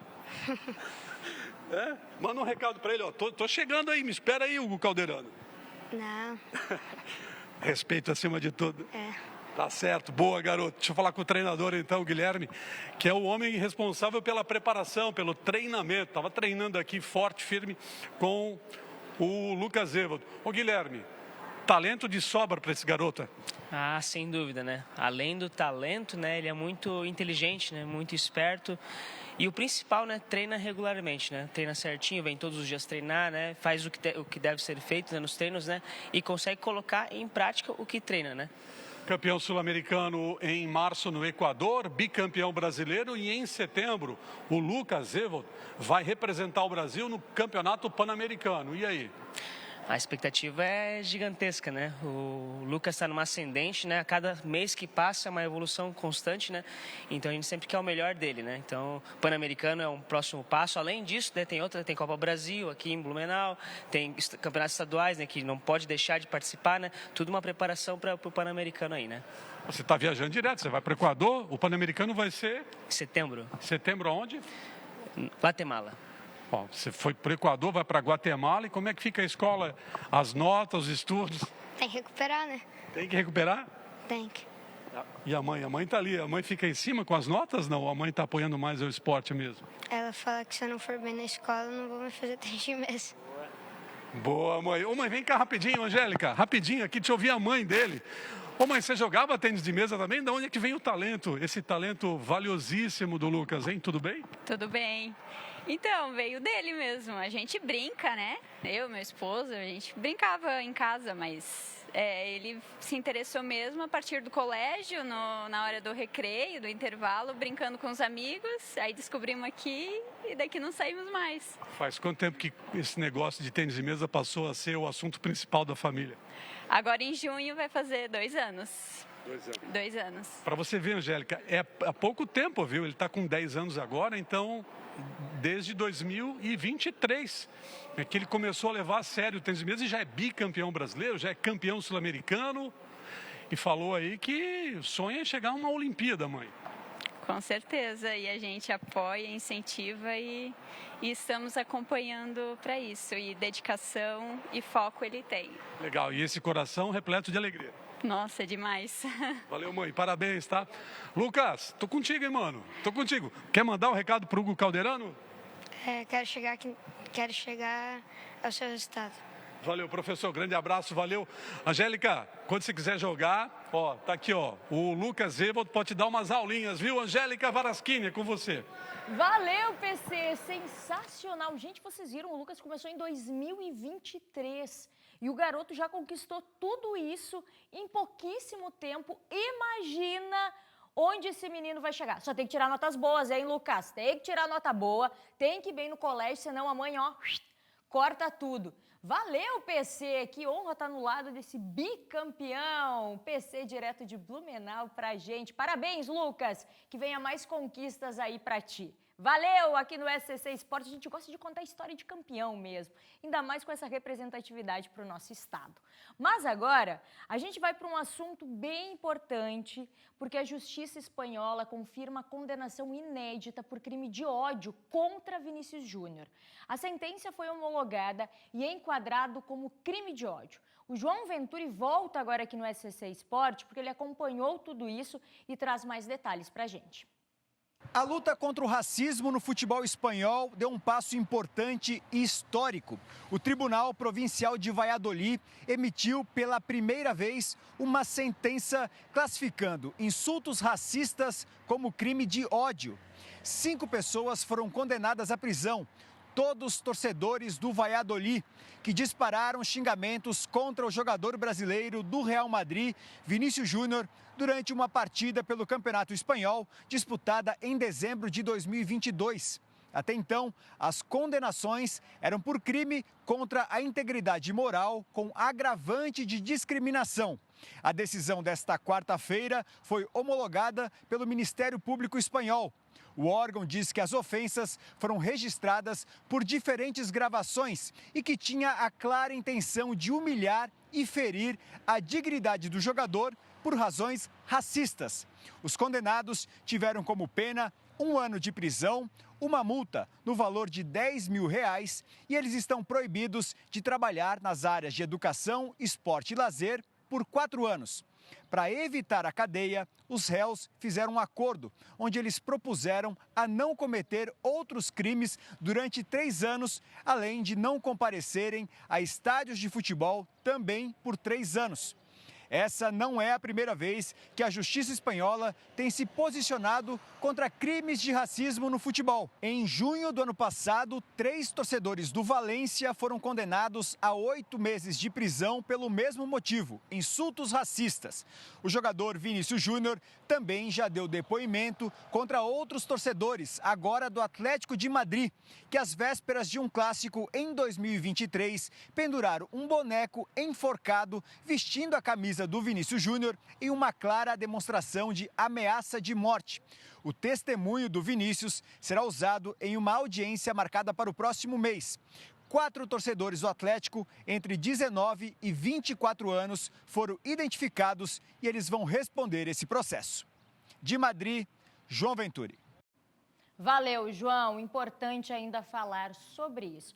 O SCC Esporte de hoje vai ficando por aqui, mas amanhã a gente volta. Mas a gente não vai estar aqui no estúdio, não. A gente vai estar direto lá da pista de skate do Abraão, porque vai começar o STU Etapa de Florianópolis. E a gente vai lá, acompanhamos o treino na semana, mas a gente vai estar lá para ver como é que está a movimentação dos skatistas para esse grande evento esportivo aqui em Floripa, no continente, no bairro Abraão. Amanhã a gente volta. Agora, Maria Esther segue na companhia de vocês aqui no SCC Meio-Dia.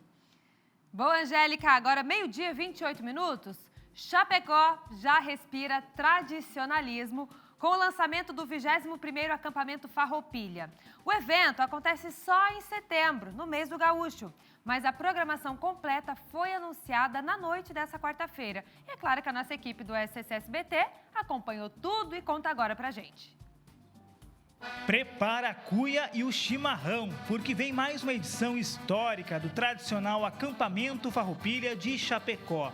O evento, que chega na 21ª edição, vai ocorrer de 19 a 27 de setembro no Parque Farroupilha. E a entrada, é claro, continua sendo de graça. Exatamente, 21 anos não é 21 dias nem nada, então hoje essa data marca muito pra gente porque nós estamos aí já há um certo tempo e queremos aqui inclusive agradecer quem trouxe o acampamento até a esse momento e com essa nova diretoria a gente quer fazer ainda mais, mas temos que sempre agradecer quem foi os antecessores. Vão ser 9 dias de puro tradicionalismo, com shows todas as noites. As atrações foram divulgadas durante o lançamento. Entre elas, Tchê Guri, Os Monarcas e César Oliveira e Rogério Melo. Além de muito churrasco e muitas famílias reunidas pelos galpões do parque. A gente conseguiu até fazer para ser tratado um sábado, que é o dia do gaúcho, né? A gente vai ter Walter Moraes na abertura, a gente vai começar logo cedo, 6, 7 horas da noite, com a apresentação, com outros movimentos feitos aqui dentro do parque, cavalgada, grupo de cavaleiro também chegando no parque. No dia 21 a gente vai trabalhar com o Costelão integrado, que são todos os galpões mais convidados.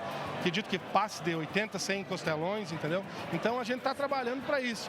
Além da festa, o acampamento Farroupilha também realiza ações sociais com escolas e também leva muita alegria para crianças e adolescentes, mostrando que a tradição gaúcha começa muitas vezes desde pequena.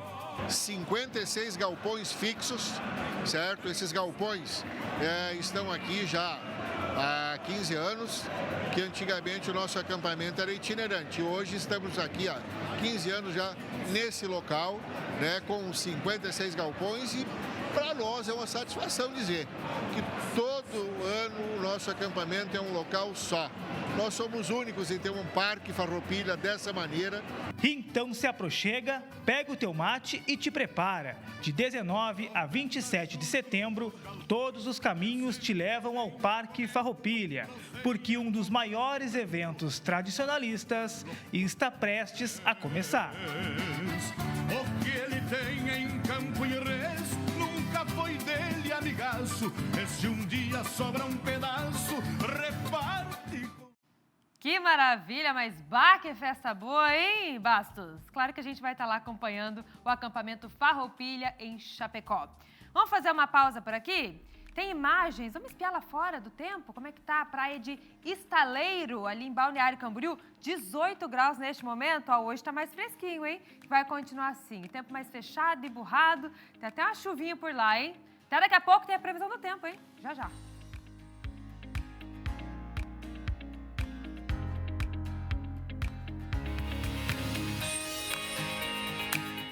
Estamos de volta com o SCC Meio-Dia e nós vamos voltar para a Serra Catarinense porque uma super colmeia com mais de 80 mil abelhas foi encontrada no telhado de uma escola em São Joaquim, gente. Isso mesmo, numa escola. As imagens são impressionantes pelo tamanho da colmeia. A Suiane vai mostrar para a gente agora, trazer mais detalhes ao vivo sobre essa informação, mas é um perigo isso, principalmente por se tratar de uma escola. Tem crianças ali no local, né, Suiane? É isso mesmo, Maria. Ela foi encontrada por um acaso por trabalhadores que estavam trabalhando no telhado em cima do auditório dessa escola bem no centro de São Joaquim. A escola estadual Martinho de Raro, que então os trabalhadores estavam lá no telhado e encontraram essa grande colmeia de abelhas. Paralisaram os trabalhos e aí solicitaram, né? Foi solicitado a um apiário e justamente uma pessoa conhecedora, né, com relação às abelhas, para que subisse, foi mais de 10 metros aí, né? Foi utilizado um aparelho justamente para subir e fazer essa retirada, que não foi muito fácil não, porque foram encontradas mais de 80 mil abelhas, uma estimativa de 80 a 100 mil abelhas que estavam então, né, nessa super colmeia. Uma grande quantidade de mel também foi depois retirado e foi um trabalho árduo que levou algumas horas para conseguirem, 2 horas para conseguirem retirar. Durante todo o período, para a segurança dos alunos, dos estudantes, né, dos professores também, foi fechado, né, tomado todo cuidado com relação às janelas, às portas da escola e conseguiram com sucesso cumprir essa missão de retirar, né, essa grande colmeia de abelhas lá em São Joaquim. A informação é que as abelhas depois, elas foram levadas então para um apiário da região, onde parte do mel que foi retirado, foram 5 baldes que foram cheios de mel, eles foram distribuídos para trabalhadores que estavam trabalhando ali no local e aí agora, né, essas abelhas foram retiradas e levadas para um local seguro para todos, né, também para todos da escola e aí agora foram levados para esse apiário da região. Volto contigo. Suiane, o tamanho disso, quanta abelha por ali, hein? Que bom que agora estão sob os cuidados aí dos profissionais, né? Todo esse cuidado aí para essa escola de São Joaquim. Obrigada pelas informações direto da Serra Catarinense. Agora a gente vai para o sul do estado, Criciúma, porque lá começou uma campanha agora para incentivar a adoção de animais abandonados. É o Adota Criciúma. A Manu vai falar com a gente lá do Centro de Bem-Estar Animal para passar as informações de quem tiver interesse em levar para casa um desses amiguinhos. Manu, conta mais pra gente. Oi, Maria, boa tarde. Olha só, Maria, eu sei que tu é bem cachorreira, né? E eu tô falando aqui com o pessoal que gosta também de pet. A gente tá aqui na parte de fora do Núcleo de Bem-Estar Animal. Olha só essas belezuras, gente. E assim, tem muito mais lá dentro, tá? E todos eles estão disponíveis para adoção. Aqui, alguns dias começou então essa campanha Adota Criciúma. Então, assim, eles têm muito amor para dar e aí a gente sabe que tem muitas pessoas que gostam desses animais, gostam desses pets e às vezes não sabem que tem esse trabalho que é feito aqui no Núcleo de Bem-Estar Animal aqui em Criciúma. Então, assim, ó, é claro, né, adoção responsável, tem aqui irmãozinhos, né, como a gente tá vendo os dois ali, um caramelo e um marronzinho, tem muitos outros lá da parte de dentro que a gente não consegue mostrar agora, mas assim, esse trabalho é disponibilizado aqui a toda a população e quem quiser pode vir aqui visitar também para ver pessoalmente, enfim. E aí, além disso, além dessa campanha de adoção que está sendo promovida aqui pelo município de Criciúma, também tem a campanha de castração, porque a gente sabe que é uma questão inclusive de saúde pública, né? Tem a questão de animais de rua e a castração realmente é o melhor caminho para diminuir esses animais de rua. Vou aqui conversar bem rapidinho com a Silésia, ela que é aqui da parte administrativa e também é responsável pelos mutirões que vão acontecer nos próximos dias. Silésia, bem-vinda aqui ao SCC Meio-Dia. O que muita gente não sabe é que a castração aqui em Criciúma é de graça. graça e para todo mundo, né? Às vezes o pessoal acha que tem que ter algum tipo de questão de renda, mas assim, foi liberado para todo mundo. Como é que o pessoal pode fazer então para fazer a castração aqui pelo NUBEA? Sim, então, nós disponibilizamos, né, de um contato via WhatsApp, que seria o 3445-8729. De segunda a sexta-feira, das 7 ao meio-dia, das 13 horas às 16, nós estamos com os funcionários, né, oferecendo, enfim, quem nos procura via WhatsApp, encaminhando documento pessoal e comprovante de residência, pode fazer o cadastro para castração do seu animalzinho. Lembrando que nós castramos também gatinhos, né? Não só cães. Nós também vamos ter alguns mutirões agora no mês de maio e de junho. Agora no mês de maio, a gente vai ter dia 28 de maio aqui num bairro próximo ao nosso, que se chama bairro Renascer. No bairro Renascer, dia 28, vai acontecer da 1 às 4 da tarde. Enfim, a gente solicita, né? A gente está publicando nas redes sociais, está solicitando que nos envie, que forme, né? O cadastro para a gente poder liberar no dia, né? A cirurgia, a castração do animalzinho. Mas nós vamos ter em 2 outros bairros também. Nós vamos ter agora, dia 7 de junho, no bairro Verdinho. Lá será num sábado, né, pela manhã, das 7 da manhã ao meio-dia, também sobre agendamento. Então, eu repito, né? Se puderem entrar em contato conosco, 3445-8729 é o telefone que a gente faz a parte de cadastro, de liberação, para fazer o procedimento para o seu animalzinho. E temos também agora, no dia 4/6, né, no bairro Tereza Cristina. Ali vai acontecer da 1h30 às 4h30 da tarde, uma quarta-feira, né? Dia 4/6, também repito, sobre agendamento. Então, cães e gatos que a população queira, né, e deveria castrar, enfim, entre em contato conosco, claro, via WhatsApp. Perfeito, então, obrigada, Silésia, pelas informações. Então, ela passou todo o cronograma aí certinho, né? Só falando aqui, os animaizinhos estão aqui dentro agora, mas eles têm um momento, né, que tem os voluntários que vêm aqui para passear com eles. Então, eles passeiam, até porque o local aqui é grande, o NUBEA aqui tem um pátio enorme. Então, assim, tem um horário certinho que eles soltam os animais. O pessoal que é voluntário, às vezes quer dar uma passeadinha com o cachorro, vem, pode vir aqui, inclusive, né, quem está assistindo a gente, eu sempre tive vontade de conhecer, eu quero ir lá para brincar um pouquinho com eles. Pode vir também, então esse trabalho é bem sério, é feito aqui. Então agora eles estão ali descansando, mas depois tem os horários certinho, que tem tipo um cronograma realmente para eles passearem por aqui. Então fica aí a dica, né, para o pessoal vir conhecer. Para quem não sabia que tinha esse mutirão de castração totalmente de graça, acontece aqui em Criciúma, e quem quer adotar também, fica a dica, pode vir aqui para conhecer e quem sabe levar aí um novo pet para casa. Volto com vocês aí no estúdio. Manu, eu tô aqui derretida com esses animais. Eles têm a carinha mais linda, gente, pedindo. Parece que eles estão pedindo, me leva pra casa. Mostra de novo eles rapidinho aqui pra gente. Tem as imagens, aí a gente tá vendo FQ, mas tem a imagem ao vivo da Manu. Enquanto ela tava fazendo a entrevista, a gente conseguiu ver os animaizinhos lá também. Uma carinha mais linda que a outra. Olha lá, gente, eles ficam quietinhos pedindo. Olha esses dois aqui. Devem ser irmãos, né? Estão juntos aqui, ó. Olha isso, meu Deus do céu, que coisa mais linda.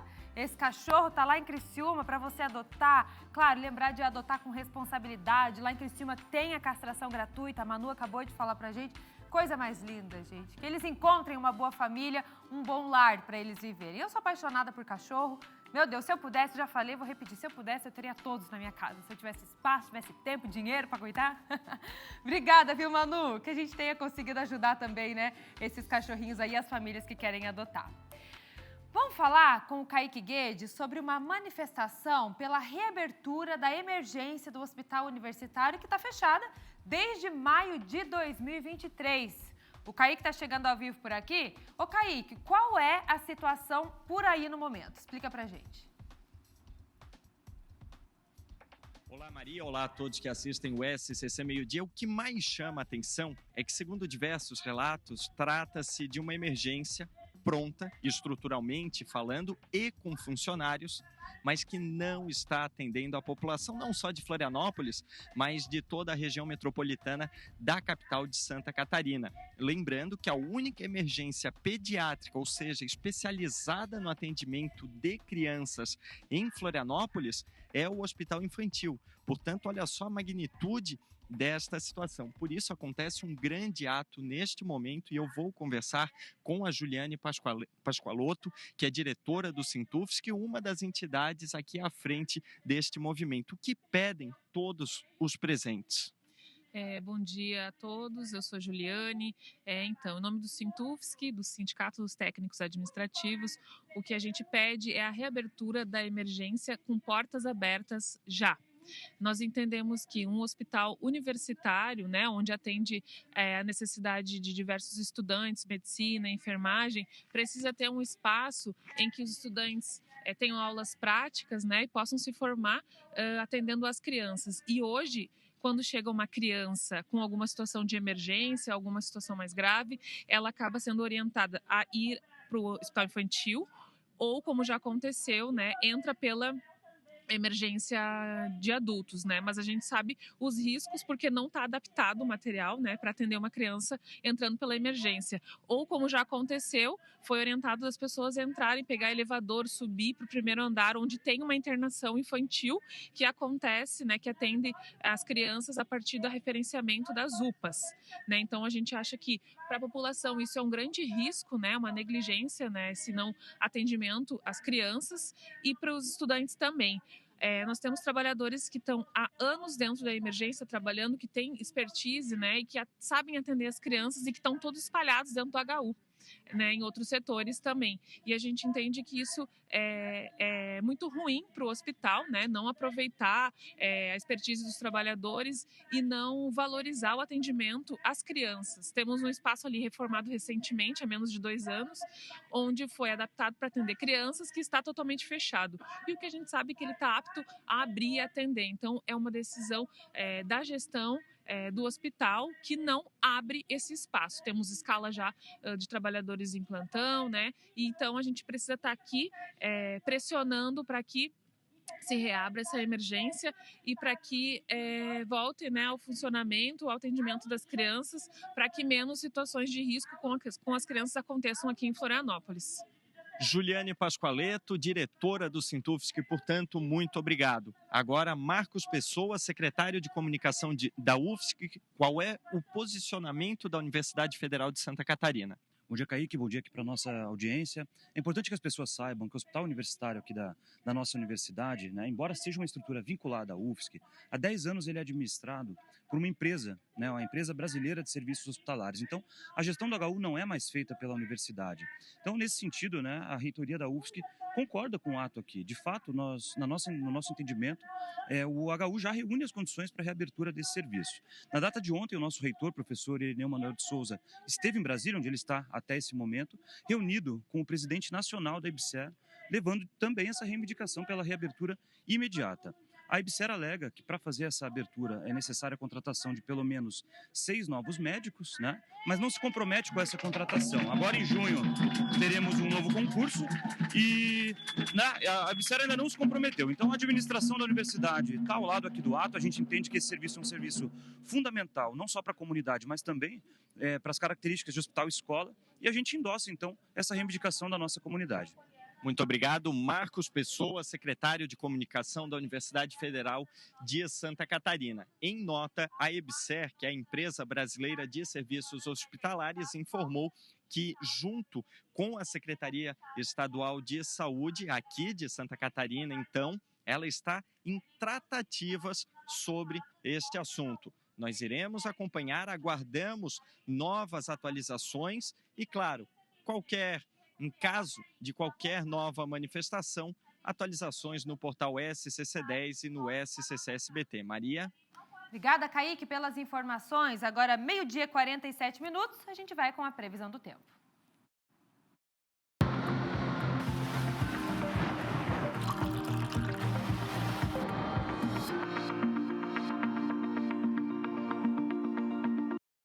Hoje, a frente fria continua atuando aqui em Santa Catarina e mantendo esse tempo mais emburrado, tempo instável, principalmente entre o Grande Oeste, Vale do Itajaí e Norte Catarinense.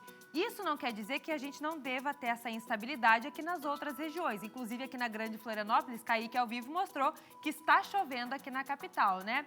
Para essas regiões, o alerta é maior porque aqui a gente tem esse risco para alagamentos por conta da alta quantidade de chuva, pelo volume de chuva.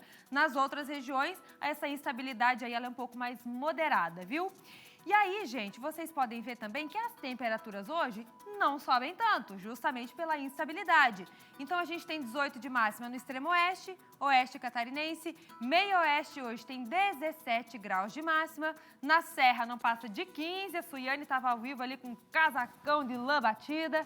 No Planalto Norte, a máxima é de 16 graus e aqui para nossa faixa leste também em torno de 16, 18 graus. A gente não deve passar disso. Hoje tem temperaturas bem mais baixas do que a gente vinha vendo nos últimos dias.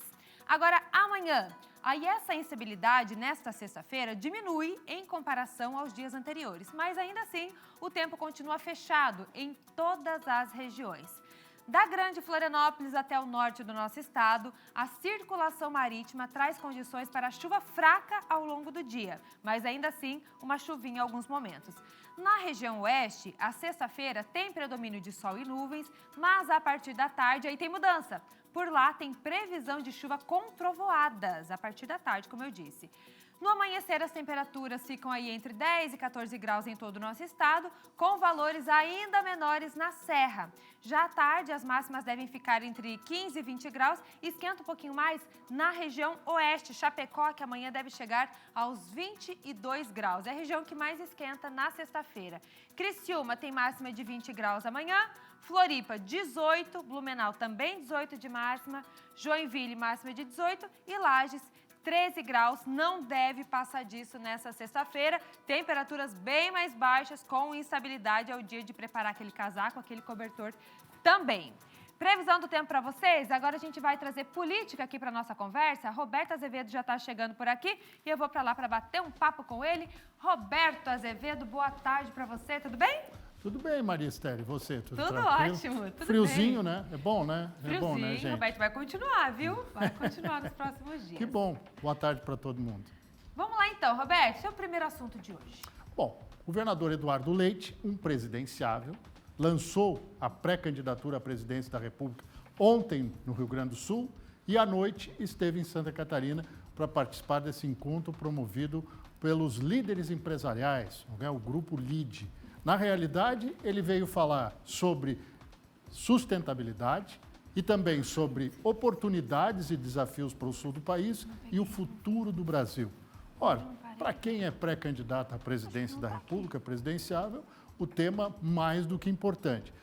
Mas quem espera um Eduardo Leite, que se filiou recentemente ao PSD, alinhado com algum grupo político, pode ter uma surpresa. Ele pretende ser uma alternativa se conseguir concorrer em 2026. Vamos ver o que ele disse sobre esse ponto.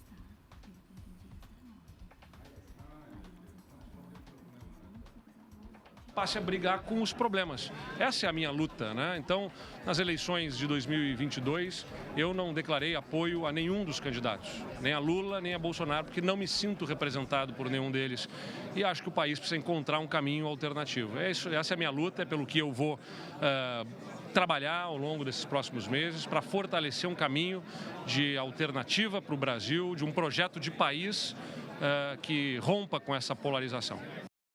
Bem, Eduardo Leite, evidentemente, elencou todas as realizações dele. Ele é o primeiro governador reeleito da história do Rio Grande do Sul e fez um apanhado de como ele tirou o estado vizinho do buraco, não podia nem pagar salários de servidores, não podia atender a população, resolveu essa questão, devolveu recursos que haviam sido retirados de estruturas do próprio governo para pagar dívidas e fez com que ocorresse desenvolvimento no estado vizinho.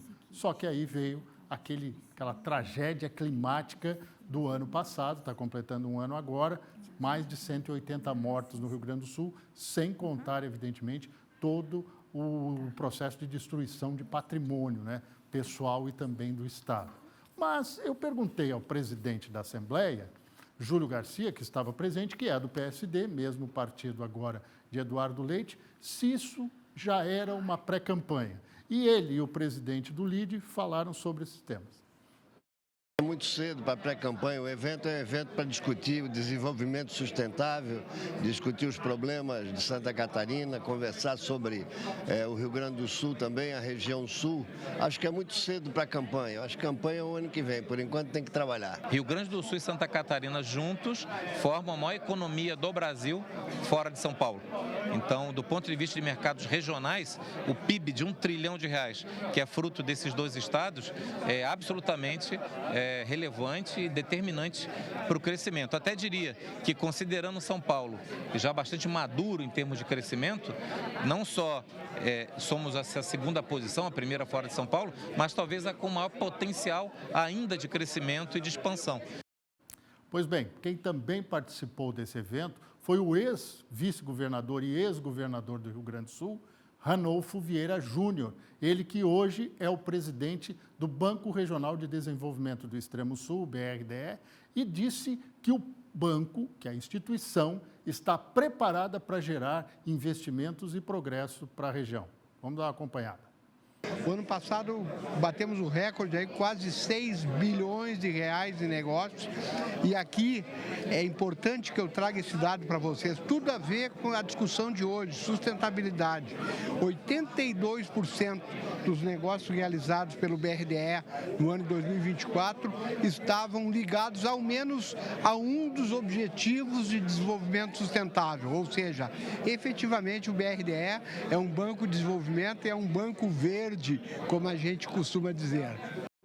Entendida a sustentabilidade, o tema desse painel especial que foi feito pelo LIDE, não só a questão ambiental, também a questão de manutenção do Estado, do tamanho do Estado, que, aliás, Eduardo Leite pregou um Estado menor, mas que atenda às necessidades da população, inclusive do ponto de vista social. Se você quer saber tudo o que aconteceu nesse encontro do LIDE ontem em Florianópolis, é só acessar o scc10.com.br, lá na minha coluna, está bem completinho, viu? Roberto, você também podia falar para a gente agora do que é que prevê a PEC que acaba com a reeleição aqui no Brasil. Pois bem, ontem a gente já deu uma pincelada, né, Maria? Mas muito rápido. Agora a gente vai ampliar o assunto. A gente sabe que começou a tramitar, esta aí são imagens da Comissão de Constituição e Justiça do Senado, que deu o pontapé inicial, mas esta PEC, que determina o fim da reeleição no Brasil, é muito mais ampla. Detalhe, ela prevê mandatos de 5 anos. Prevê que os prefeitos que foram eleitos agora vão poder se reeleger em 2028, caso eles já não tenham sido reeleitos agora. Ou seja, tem mais um prazo. Depois, na outra eleição, lá em 2032, os mandatos já serão de 5 anos sem reeleição. Para governadores e também para presidente da República, esta reeleição vai até 2030. Então, até 2030 pode acontecer. Depois disso, não. O mandato também será de 5 anos. E está previsto para 2034, anota aí, previsto para 2034, a unificação do calendário eleitoral. Isso mesmo, fazer uma eleição geral, mas geral mesmo, de prefeito até presidente da República. Numa eleição só, a partir de 2034, isso é o que prevê a PEC, vamos ver se o plenário do Senado vai aprovar isso, se o plenário da Câmara vai aprovar também, é prevista a unificação do calendário. Então, você, lá em 2034, pela PEC, vai eleger prefeito, vereador, governador, deputado estadual, presidente da República, deputado federal e senador. Outro detalhe interessante, essa PEC prevê que os senadores perdem os 8 anos de mandato. Vão ter apenas 5 anos, como os outros mortais, já que vai virar o máximo de mandato 5 anos e vai ter isso. É uma evolução, é uma evolução. Eu sempre defendi a reeleição, até que vi o modelo de reeleição que se desenvolveu no Brasil. Um pouco equivocado, não permitindo renovações, em alguns lugares transformando numa verdadeira Um verdadeiro campo feudal, né? Uma capitania hereditária onde um passa para o outro. E agora não, tendo 5 anos de mandato, que ainda precisa passar por todos esses processos que eu falei, até chegar à Câmara dos Deputados, e se for revisado lá, tem que voltar para o Senado, que é o local originário da PEC, tudo isso vai favorecer uma coisa, Maria Esther, é a renovação, é a reoxigenação da política.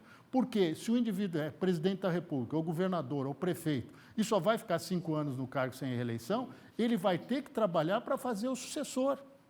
Ele vai ter que trabalhar para ter uma nova liderança no município. E ali a população vai avaliar o mandato dele. Olha, 5 anos fez isso e aquilo, e 5 anos é um bom termo. Eu ainda defenderia 6 anos. Mas muita gente diz que 6 anos já é quase uma perpetuação no poder. Não concordo. No primeiro ano, o indivíduo ficaria acertando a casa, 2, 3, 4 anos ele ficaria governando, e no último ele pensaria na eleição. Né? Quem seria o sucessor, quem ele iria apoiar, mas eu vejo isso como uma evolução. É uma evolução para a democracia brasileira que às vezes anda tropeçando. Ontem, aliás, o Eduardo Leite deu um pitaco num assunto polêmico. Ele disse na palestra lá do LIDE que esse pessoal que defende que tem que dar impeachment para ministro do Supremo Tribunal Federal tem que pensar o seguinte: é uma solução que não vai adiantar em nada, segundo Eduardo Leite, e que, por enquanto, vale para esse grupo. Vamos fazer impeachment do ministro porque ele é ruim para nós, etc. e tal, pá. Mas tem que pensar que o outro lado, os adversários, também poderão usar a mesma arma no futuro. Aí a coisa muda de figura. O que o Eduardo Leite defende é mandato para ministro do Supremo Tribunal Federal, que eu acho também que seria uma coisa justa. Não precisa ser algo que o indivíduo só vai se aposentar com 75 anos de idade, é quase que viver no mandato, né? Viver como ministro. É interessante. A nossa democracia, com saltos, tropeços, ela está ganhando corpo, ela está ficando mais forte. Roberto Azevedo, tem mais dele lá em SCC10. Obrigada, Roberto. Um grande abraço. Vamos para o intervalo? Voltamos em instantes. Tem imagens de Joaçaba, na região oeste, 19 graus por lá. Até daqui a pouco.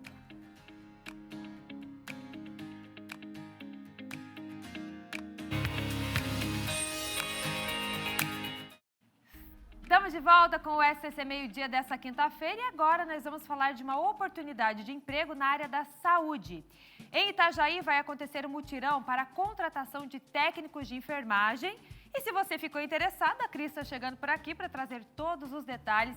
Cris, quando e onde vai acontecer esse mutirão? Conta pra gente. Oi, Maria. Vai acontecer na próxima segunda-feira, dia 26 de maio, a partir das 8 horas da manhã. O candidato deve se dirigir pessoalmente, diretamente no Hospital Maternidade Marieta Conder Bornhausen, pelo lado da Avenida Marcos Conder, fica no 1111, no centro de Itajaí. E já deve levar, viu, Maria, currículo atualizado, documento com foto, carteira de vacinas, é um documento obrigatório, que pode ser física ou estar no celular. As vagas do mutirão, como você falou, são só para técnicos em enfermagem. É necessário também ter o registro do Conselho Regional de Enfermagem ativo em Santa Catarina. Os profissionais vão atuar em várias áreas, setores ali dentro do Hospital Maternidade Marieta Conder Bornhausen. Nesta época, a gente sabe, a demanda é maior, por isso a necessidade de ampliação do quadro de técnico em enfermagem. Volto contigo, Maria. Boa tarde. Obrigada, viu, Cris? Boa tarde para você. E é com essa notícia a gente vai encerrando o SCC Meio-Dia de hoje. Mentira, tem mais uma notícia? Tem mais? Vamos para o sul do estado? Tem mais uma? Aguenta aí, já já a tarde nossa vai começar. No sul do estado, um projeto vai oferecer de graça a cirurgia de correção de orelha para alunos da rede municipal. A Manu está chegando aqui para conversar ao vivo com a gente. Ô Manu, como é que vai funcionar esse projeto? Explica pra gente. Oi, Maria, exatamente. É inédito no município, né? É uma parceria do município com uma clínica particular, justamente porque a gente sabe que às vezes a questão da orelha é motivo de bullying, né? E aí o aluno às vezes fica realmente com a autoestima baixa. Então é uma questão de saúde e autoestima também. Então está sendo oportunizado aí para os alunos da rede pública, eles devem entrar em contato com a própria escola, sinalizar esse interesse.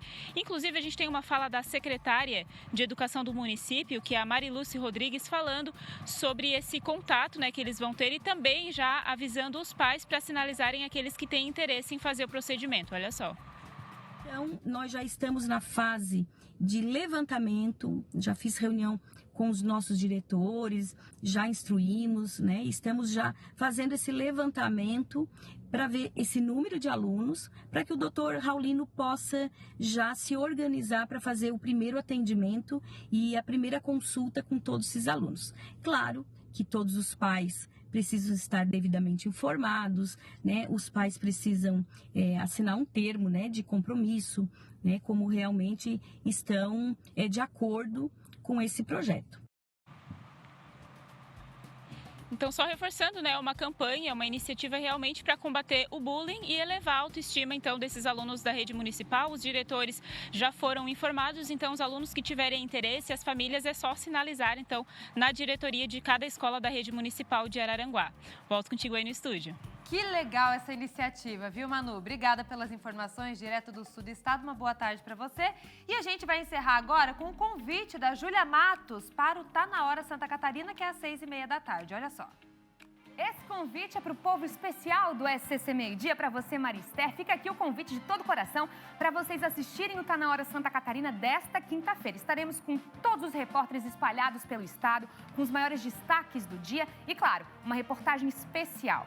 Santa Catarina se destaca como o estado que mais emprega estrangeiros no país. A maioria deles haitianos e venezuelanos. E eu fui conhecer um deles, viu? Elvis, da Venezuela. Ele está aqui há pouco mais de 2 meses.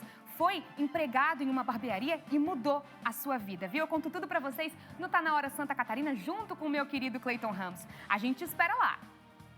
Boa, Júlia, tá feito o convite? Agora a gente segue com a Tarde é Nossa. Bora lá.